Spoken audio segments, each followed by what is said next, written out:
നമ്മുടെ ജാവാസ്ക്രിപ്റ്റിൽ let keyword വെച്ചിട്ടാണ് variable create ചെയ്യുക എന്നുള്ളത്. ഓക്കെ, സോ നമ്മൾ ആദ്യം ലെറ്റ് കീവേഡ് എഴുതി, പിന്നെ വേരിയബിളിൻ്റെ നെയിമാണ് എഴുതുന്നത്.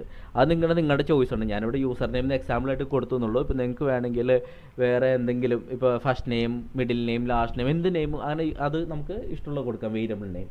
ഓക്കെ, പിന്നെ ഒരു ഈക്വൽ ടു സൈൻ വേണം. ഓക്കെ, അതിന് ശേഷം ആ വാല്യൂ, ആ പെർട്ടിക്കുലർ വേരിയബിൾ സ്റ്റോർ ചെയ്യണ എന്താ വാല്യൂ എന്ന് വെച്ചാൽ ആ വാല്യൂ ആണ് നമ്മൾ കൊടുക്കുന്നുണ്ടാവുക. പിന്നെ നമ്മളിപ്പോൾ വേരിയബിൾ ക്രിയേറ്റ് ചെയ്തല്ലോ, ആ വേരിയബിളിനെ നമുക്ക് റീഅസൈൻ ചെയ്യാനും പറ്റും, എന്നിട്ട് പുതിയ വാല്യൂ നമുക്ക് സ്റ്റോർ ചെയ്യാൻ പറ്റും. ഇപ്പോൾ നമ്മുടെ എക്സാമ്പിളിൽ നോക്കിക്കഴിഞ്ഞാൽ യൂസർ നെയിം നമ്മൾ ആദ്യം മാക്സ് കൊടുത്തു, എന്നിട്ട് നമ്മൾ ചേഞ്ച് ചെയ്തു. ലൈക്ക് എനിക്ക് മാക്സ് യൂസർ നെയിം വേണ്ട, നമുക്ക് റീഅസൈൻ ചെയ്യണം, വാല്യൂ ചേഞ്ച് ചെയ്യണമെങ്കിൽ ലെറ്റ് കീവേഡ് പിന്നെ യൂസ് ചെയ്യരുത്, ഓൾറെഡി ഡിഫൈൻ ചെയ്ത് കഴിഞ്ഞു. So user name equal to Manu എന്നാണ് നമ്മൾ യൂസ് ചെയ്യുന്നത്. Okay, so